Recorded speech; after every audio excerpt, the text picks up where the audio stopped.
దేవునికి మహిమ కలుగును గాక. ప్రభునందు ప్రియ దేవుని బిడ్డలారా, రక్షకుడు మన ప్రాణప్రియుడైన యేసుక్రీస్తు నాథుని అతి శ్రేష్టమైన శుభనామంలో మీ అందరికీ కూడా వందనాలు, దైవాశీస్సులు. దేవుని యొక్క వాక్యాన్ని మనం ధ్యానం చేద్దాం. పరిశుద్ధ బైబిల్ గ్రంథంలో నుండి ఈ పూట ధ్యానము కొరకు యెహోషువ గ్రంథంలో నుండి 17వ అధ్యాయము 18వ వచనాన్ని 17, 18 వచనాలు కలిపి ఉన్నాయి. అది చదువుదాం. అప్పుడు యెహోషువ యోసేపు పుత్రులైన ఎఫ్రాయిమీయులను మనష్షీయులను చూచి, మీరు ఒక విస్తార జనము, మీకు అధిక బలము కలదు. మీకు ఒక వంతు చీటియే కాదు, ఆ కొండ మీదే. అది అరణ్యము గనుక మీరు దానిని నరుకుడి. అప్పుడు ఆ ప్రదేశము మీదగును. కనానీయులకు ఇనుపరథములుండినను, వారు బలవంతులై ఉండినను, మీరు వారి దేశమును స్వాధీనపరుచుకొనగలరనెను. దేవుడి ఈ పరిశుద్ధ వాక్యం ద్వారా మనందరితోనూ మాట్లాడినట్లుగా ప్రార్థన చేద్దాం. తలలు వంచండి, కన్నులు మూయండి. నాతో పాటు ప్రార్థనలో ఏకీవించండి. ప్రేమాపూర్ణుడైన యేసయ్య, కనికరం కలిగిన కన్న తండ్రి, ఈ దినమున నాతోనూ నీ పిల్లలందరితోనూ మీరే మాట్లాడండి. నాయన, మీ స్వరం వినాలని, నీ ముఖ దర్శనం చేత తృప్తి పడాలని మేము ఆశపడుతున్నాం.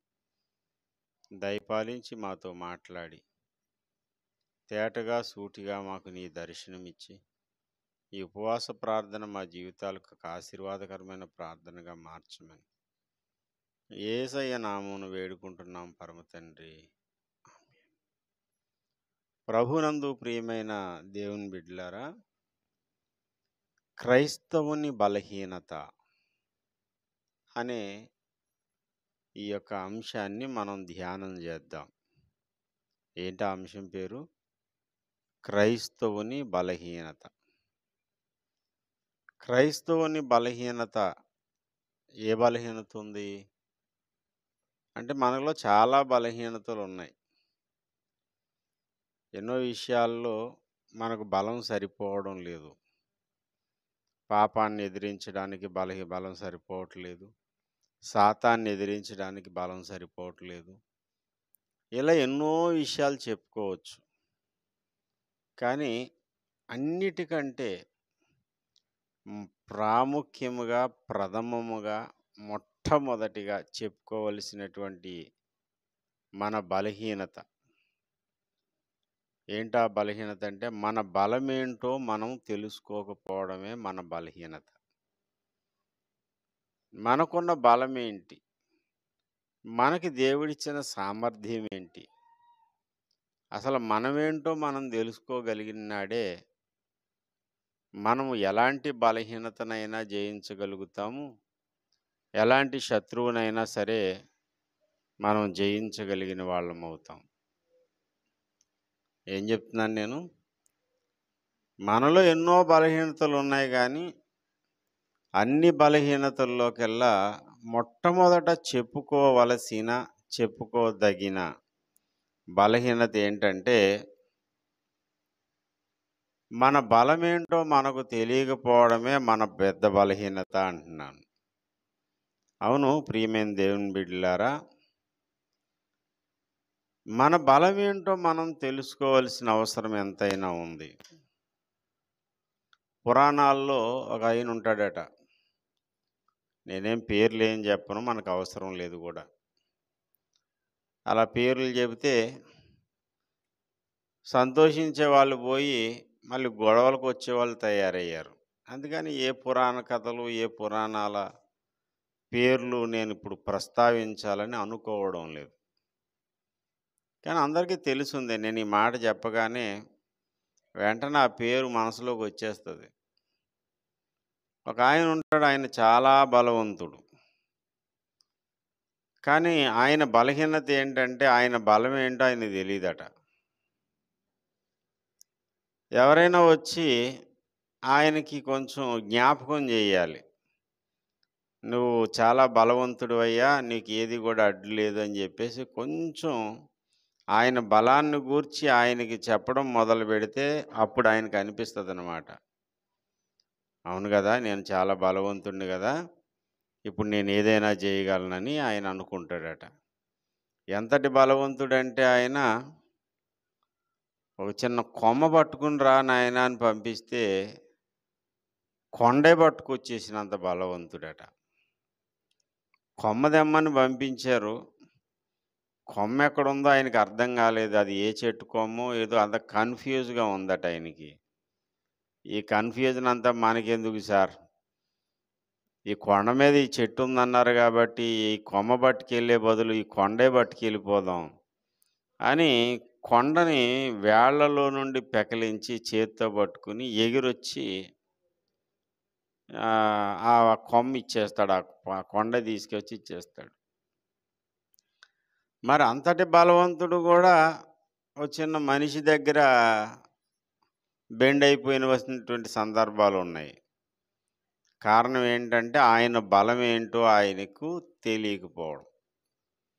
అలాగే చెప్తున్నాను. ఈ రోజున క్రైస్తవుని యొక్క బలం ఎంత బలము అనంటే, దేవునికి ఎంత సామర్థ్యం ఉందో, దేవుడు ఏదైనా చేయగలిగిన వాడు అని నమ్ముతున్నారా లేదా? నేను సర్వశక్తి కలిగిన దేవుడును, నాకు అసాధ్యమైనది ఏదైనా కలదా అంటాడాయన.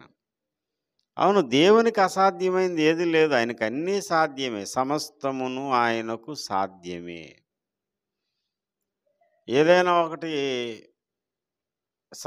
కఠినమైన సమస్య ఉంటే, లేకపోతే కఠినమైన రోగానికి వైద్యం చేసేటప్పుడు డాక్టర్లు, ఇది మన వల్ల అవ్వదండి, పెద్ద డాక్టర్ దగ్గరికెళ్ళండి. పెద్ద డాక్టర్ దగ్గరికెళ్తే ఆయన అంటాడు, కేసు చేయి దాటిపోయిందండి, నా వల్ల కాదింకా. అలాగా ఒక డాక్టరో లేకపోతే ఒక ప్రభుత్వ ఉద్యోగో తన సామర్థ్యం కొలది చేస్తాడు. సామర్థ్యం దాటిపోతే చేతులెత్తేస్తాడు. కానీ దేవుడు మాత్రం చేతులెత్తే పరిస్థితి లేదు. ఆయన సమస్తము చేయగలిగిన సామర్థ్యము కలిగిన సమర్థుడైన దేవుడు. దేవునికి స్తోత్రం కలుగునుగాక.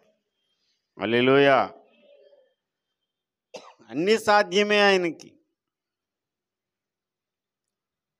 ఈ అబ్రహాము, సారా విషయంలో కూడా దేవుడు తన సామర్థ్యాన్ని గూర్చి చెబుతాడు.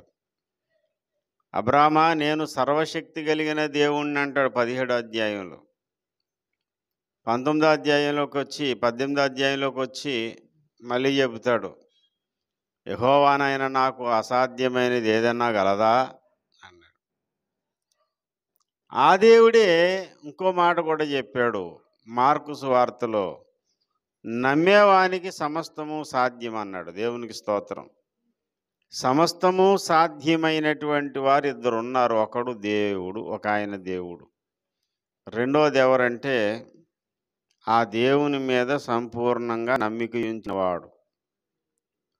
మార్కు సువార్త 9వ అధ్యాయము 23వ వచనంలో, అందుకు యేసు, నమ్ముట వలనైతే నమ్మువానికి సమస్తము సాధ్యమే.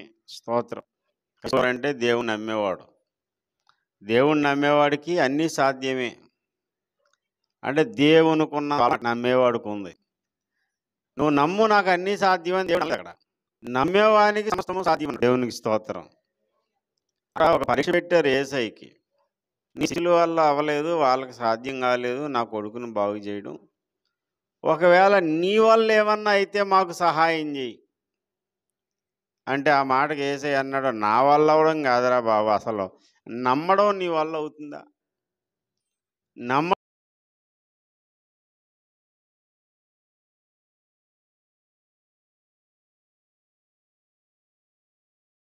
నీ వల్ల అయితే నమ్మేవానికి సమస్తము సాధ్యమే. దేవునికి స్తోత్రం. క్రైస్తవుడంటే ఎవరంటే, దేవుని నమ్మేవాడు, దేవుని మీద ఆధారపడేవాడు. దేవుని మీద ఆధారపడి దేవుని మీద నమ్మిక ఉంచిన వానికి అన్నీ సాధ్యమే. సాధ్యమే, అన్నీయు సాధ్యమే. అంటే ఇప్పుడు దేవునికున్నంత సామర్థ్యం ఎవరికి ఇచ్చేసాడు దేవుడు? నమ్మేవాడికి ఇచ్చేశాడు. అంటే విశ్వాసి బలాఢ్యుడు అంటే దేవుని దగ్గరికి వెళ్ళినప్పుడు ఎలాంటి కార్యాలు జరుగుతాయో నమ్మేవాడి దగ్గరికి వెళ్ళినప్పుడు కూడా అలాంటి కార్యాలు జరుగుతాయి. అంటే దేవునికున్న సామర్థ్యాన్ని నమ్మేవాడికి ఇస్తున్నాడు అన్నమాట దేవుడు. అంతటి బలవంతుడు విశ్వాసి. కానీ దౌర్భాగ్యం ఏంటంటే మన బలం ఏంటో మనం తెలుసుకోలేము. ఎంతసేపు మన బలహీనతల కోసం మాట్లాడతాం. మన జీవితంలో విజయం అనేది ఎప్పుడు వస్తుందంటే మన బలహీనతలను గురించి మనం మాట్లాడినప్పుడు కాదు, మనకు బలమై ఉన్న దేవుని గురించి మాట్లాడినప్పుడే మనకు విజయం వస్తుంది. శత్రువుని గూర్చి పొగడ్తలు పొగిడేవాడు యుద్ధం చేయడానికి ముందుకు రాలేడు. ఎందుకంటే నాకంటే నా శత్రువు చాలా బలవంతుడు, వాడిని మించినోడు లేడు, వాడి దగ్గరికి వెళ్తే నన్ను తుక్కు కింద కొట్టేస్తాడు, వాడి దగ్గర మేము మిడతల్లాగా ఉన్నాం, మా దృష్టికి కూడా మేము మిడతల్లాగే ఉన్నాం అని శత్రువుకి చాలా హైప్ ఇచ్చి, చాలా పైన ఉన్నతమైన స్థితిలో శత్రువును చూపించి యుద్ధానికి వెళ్దాం అనుకుంటే యుద్ధం చేయలేవు కదా, నీ కాళ్ళు చేతులు కట్టివేయబడతాయి అన్నమాట. అసలు సిసలైన యుద్ధ వీరుడు ఎవరయ్యా అంటే శత్రువు యొక్క బలాన్ని గాక నీ బలాన్ని, నీ సామర్థ్యాన్ని చూసుకున్నప్పుడే నువ్వు యుద్ధ వీరుడు కాగలుగుతావు, కదం దొక్కి ముందుకు సాగుతావు. దేవునికి స్తోత్రం. మనం చదువుకున్న మూలవాక్యం ఏంటంటే యెహోషువ యోసేపు పుత్రులైనటువంటి ఎఫ్రాయిమీలతోనూ మనష్షేయులతోనూ చెబుతున్నాడు ఈ మాట. అసలు ఈ మాట ఎందుకు చెప్పవలసి వచ్చింది? నేపథ్యం ఏంటి అంటే కనాను దేశాన్ని స్వాధీనపరుచుకునే సందర్భం అది. ఆ సందర్భంలో ఈ మనష్షే ఎఫ్రాయిము గోత్రాల వాళ్లకు 2 భాగాలు వాళ్ళకి రావాలి, కానీ ఒక వంతు చీటే వచ్చింది మాకు. అయితే ఉన్న స్థలం మాకు సరిపోవట్లేదు. 12వ వచనంలో కనానీయులు ఆ దేశంలో నివసింపవలనని గట్టి పట్టుబట్టారట. కాబట్టి మనష్షీయులు ఆ పురములను స్వాధీనపరుచుకోలేకపోయారట. శత్రువులేమో మేము వెళ్ళమని చెప్పి భీష్మించుకుని కూర్చున్నారు. వీళ్ళకేమో ఒక వంతు చీటే వచ్చిందనే బాధ. పైగా అక్కడున్న వాళ్ళందరికీ ఇనప రథాలు ఉన్నాయి, వాళ్ళు చాలా బలవంతులు, అక్కడి నుంచి వెళ్ళట్లేదు, యుద్ధం చేస్తుంటే ఎదురు తిరుగుతున్నారు. ఇప్పుడు ఏం చేయాలో మాకు అర్థం కావడం లేదు. ఇది వాళ్ళ యొక్క సమస్య. 16వ వచనం. అందుకు యోసేపు పుత్రులు ఆ మన్యం మాకు చాలదు, అదియుగాక పల్లపు చోటును నివసించు కనానీయులకు అందరికీ అనగా బెత్షెయానులోను వారికి, దాని పురములలోని వారికిని, యెజ్రెయేలు లోయలోని వారికిని ఇనుప రథములు ఉన్నవి. వాళ్ళేమో మాకంటే బలవంతులండి, వాళ్ళని జయించడానికి మాకు బలం చాలదు. వారిని జయించాలంటే వాళ్ళకేమో ఇనప రథాలు ఉన్నాయి, మాకేమో ఏ విధమైన ఆయుధాలు లేవు. ఆయుధ సంపత్తి కలిగిన వారు అవతలున్నారు, ఏ ఆయుధాలు లేనటువంటి బలహీనులమైన మేము యువతలున్నాం.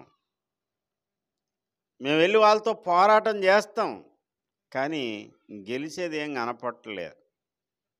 ఎందుకు కనపట్టలేదు అని అంటే మాకు గెలవడానికి మాకు బలం సరిపోదు. శత్రువుల బలాన్ని చూస్తున్నారు వీళ్ళు. అప్పుడు యెహోషువ అన్నాడు, మీరు శత్రువులను పొగుడుతారేంట్రా బాబు, శత్రువులు మీకంటే విస్తారంగా ఉన్న అధిక బలం కలిగిన మీకు ఒక చీటియే పడినా మీరు చేయగలిగినటువంటి పని ఒకటి ఉంది. అదేంటంటే ఈ అరణ్యమంతా, ఈ కొండంతా మీదే. దేవునికి స్తోత్రం.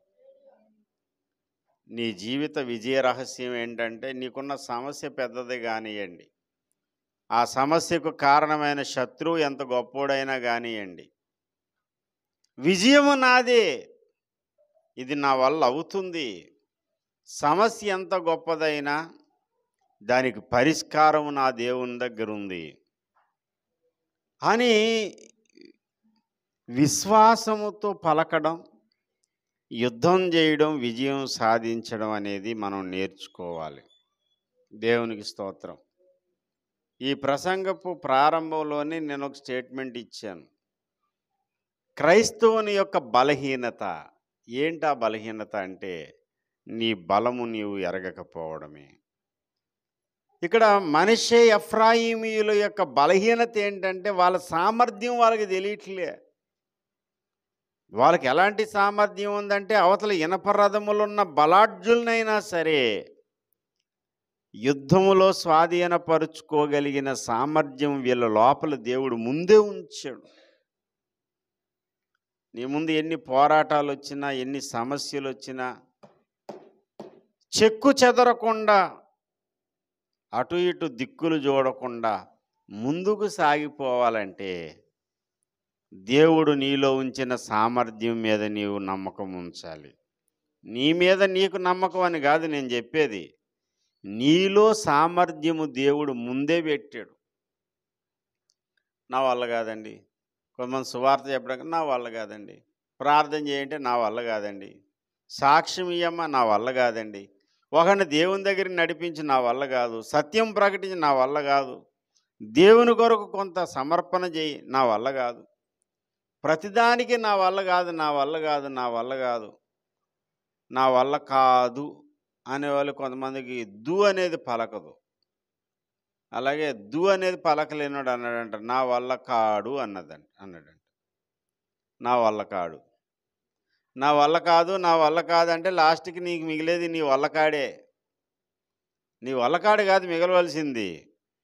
నేను సమస్తము చేయగలిగిన దేవుని బిడ్డను, సమస్తము చేయగలిగిన దేవుని యొక్క కుమారుని కుమార్తెను.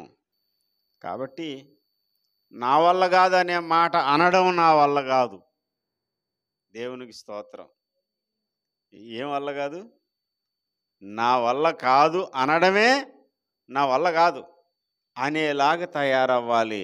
అప్పుడే మనము మన జీవితంలో విజయం సాధించగలుగుతాం. దేవునికి స్తోత్రం. హల్లెలూయా.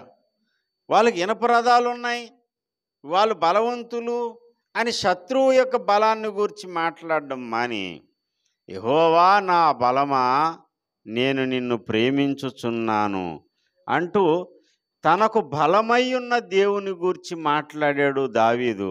అందుకే గొలియాతు గొలికేలా కనపడ్డాడు. గొలియాత్ అనేటువంటి ఆ బలశాలి వీరుడు, సూర్యుడు అని అందరూ పొగుడుతారు. ఆఫ్టర్లా ఆడంతని కొట్టుపాడేస్తాను.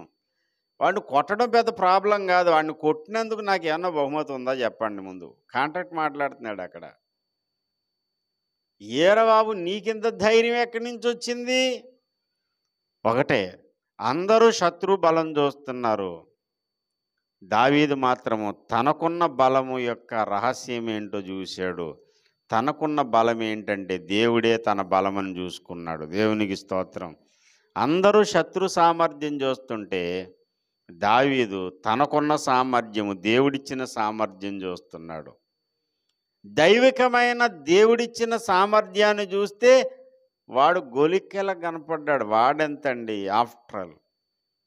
గొలియాతుగాడు అంటాడు, ఇరా కుక్కర అనుకుంటున్నావా? కర్ర వేసుకుని వస్తున్నావు, కర్రబట్టుకుని వస్తున్నావు, కత్తేదిరా, ఐదలేరా? ఎస్ నువ్వు కుక్కవే, రారా నీ సంగతి తేలుతానంటాడు వాడు. రారా నీ సంగతి తేలుతానంటాడు ఈయన. ఎంత ధైర్యం ఏంటి! అందరికీ కూడా రాజు కూడా భయపడి ప్యాంటు తడుపుకుని లోపలికి వెళ్ళిపోయాడు. రాజే బయటికి రావట్లేదు గుడారం నుండి. కానీ బాలుడైనటువంటి దావీదు ఒక ఒడిసెల కర్రతో యుద్ధానికి బయలుదేరాడు. గల కారణం ఏంటంటే తన ఆయుధాలని నమ్ముకోలేదు, దేవుణ్ణి నమ్ముకున్నాడు. దేవునికి స్తోత్రం కలుగునుగాక.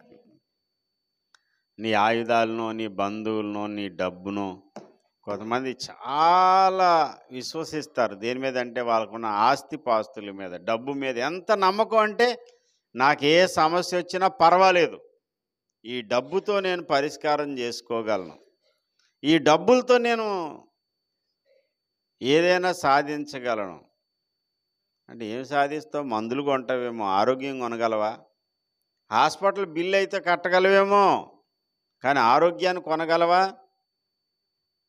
డాక్టర్లను కొనేస్తావేమో కానీ దేవుడిచ్చే ఆరోగ్యం మాత్రం నువ్వు కొనలేవు. డబ్బుతో సాధ్యము కాంది కేవలం దేవుని వల్లే సాధ్యమవుతుంది. అంటే డబ్బు వేస్టా అండి? డబ్బు శుద్ధ వేస్టా, దండగా అంటే కానే కాదు. డబ్బులు అవసరమే. డబ్బులు లేకుండా ఏ ప్రయాణాలు జరగవు, ఏ పనులు జరగవు, ఏ కార్యం చేయాలన్నా డబ్బులు అవసరమే. కానీ డబ్బు ఒకటి ఉంటే సరిపోదని చెప్తున్నాను నేను.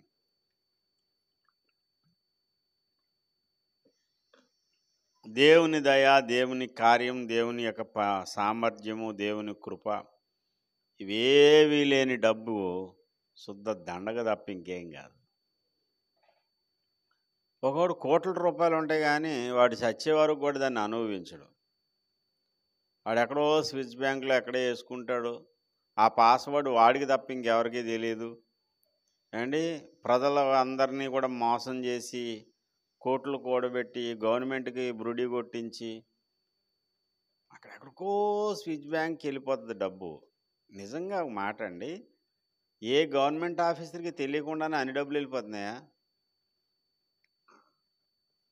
నడిచెళ్ళి పెట్టిస్తారు కదా, షిప్పుల్లోనో లేకపోతే పైనుంచి విమానంలోనే వెళ్ళాలి కదా డబ్బు. అంత డబ్బు ఎలాగ వెళ్ళిపోతుంది అక్కడికి?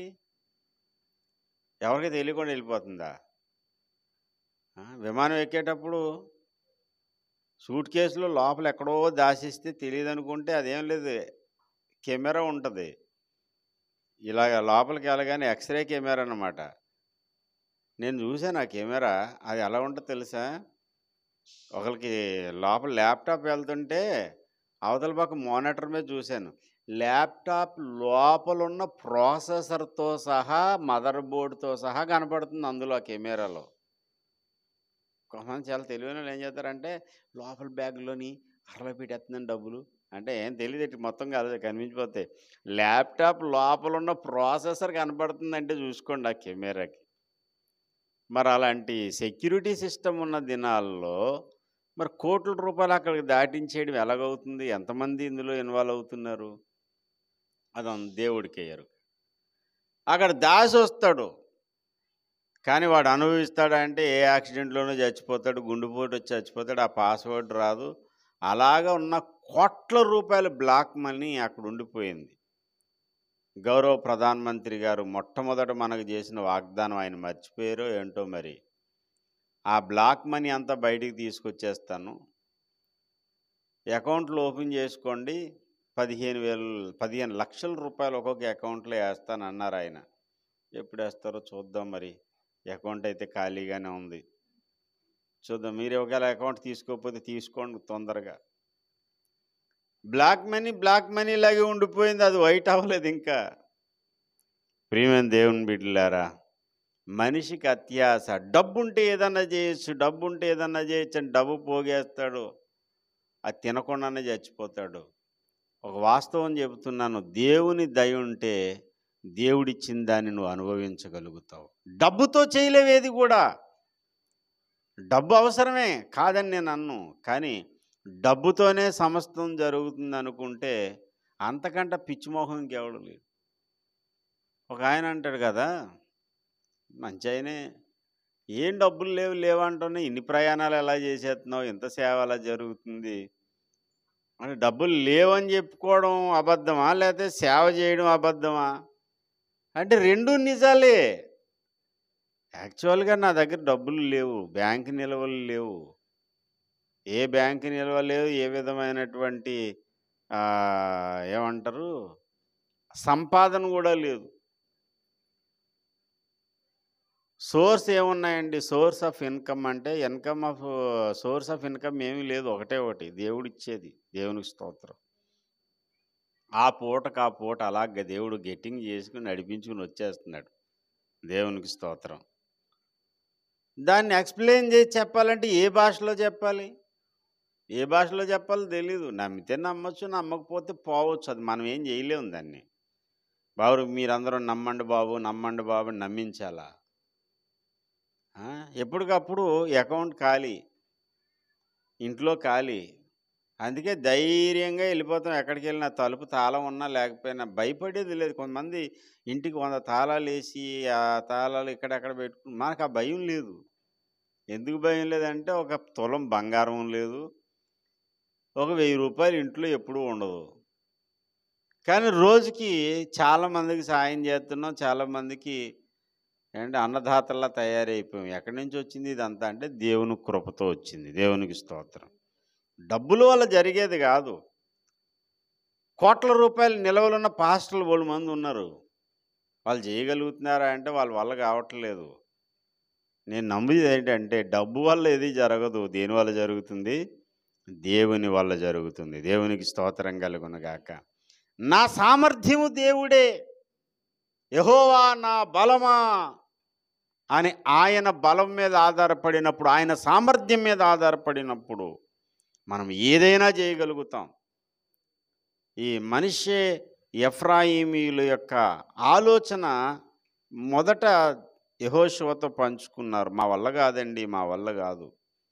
ఆఖరి మాట అంటాడు, మీరు వారి దేశమును స్వాధీనపరుచుకొనగలరు. స్తోత్రం. గలరేమో అనలేదు అక్కడ, గలరు. దేవునికి స్తోత్రం. అందరూ చెప్పండి, మీరు వారి దేశమును స్వాధీనపరుచుకొనగలరు. ఇప్పుడు ప్రతిసారి చెప్పండి, నేను ఈ పని చేయగలను, ఇది నా వల్ల అవుతుంది, ఈ సమస్య నేను పరిష్కరించుకోగలుగుతాను, ఈ సమస్య నుంచి నేను దాటి బయటికి రాగలుగుతాను. విశ్వాసముతో నువ్వు పలకడం ప్రారంభిస్తే దేవుడు ఆమెన్ ఆమెన్ ఆమెన్ అంటాడు. దాని నుంచి ఈజీగా బయటకు వచ్చేస్తాం అంతే. దేవునికి స్తోత్రం. ఎవరో పక్కకు వచ్చి నీకు, ఆయనకి ఎవరో ఇంత కథ చెప్పాను చూడండి, కొండ మోసుకొచ్చిన ఆయన కథ. ఆయనకి పక్కకు ఎవరినో వచ్చి చెప్పాలి, బాబు నువ్వంతా నువ్వెంత అని. ఇప్పుడు అలాగే ఎవరు చెప్పవసరం లేదు, నీకు నువ్వే ప్రోత్సహించుకో. నా దేవుడు నాకు సామర్థ్యం ఇచ్చాడు, ఆ సామర్థ్యముతో నేను ఏదైనా చేయగలుగుతాను. దేవుడు నాకు వాగ్దానం చేశాడు, ఆ వాగ్దానంతో నేను దేన్నైనా జయించుకుని రాగలుగుతాను. ఆ వాగ్దానాన్ని, దేవుని యొక్క సామర్థ్యాన్ని నమ్మగలిగితే ఒకవేళ నువ్వు చచ్చిపోయినా సరే సమాధిలోంచి మళ్ళీ బయటకు వచ్చేస్తావు అంతే. దేవునికి స్తోత్రం. అది దేవుని చిత్తం, దేవుని అవసరం అయితే. మరణం కూడా నిన్నేం చేయలేదు. ఎవరో నిన్నేం చేశారు, వాళ్ళు ఏం చేశారు, ఎవడో చేతబడి చేశాడు, ఎవడేం చేస్తాడండి?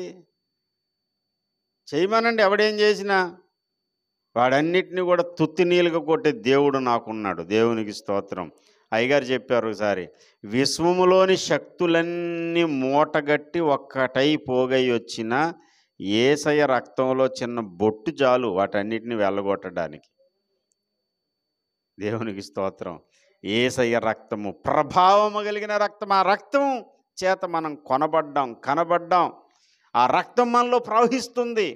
యేసు రక్తం మనలో ప్రవహిస్తూ ఉంటుండగా యేసు రక్తము యొక్క శక్తి సామర్థ్యాన్ని బట్టి మనం బలం తెచ్చుకుందాం, ధైర్యం తెచ్చుకుందాం, శత్రువుతో పోరాడదాం, సమస్యలతో పోరాడదాం, విజయాన్ని సాధిందాం.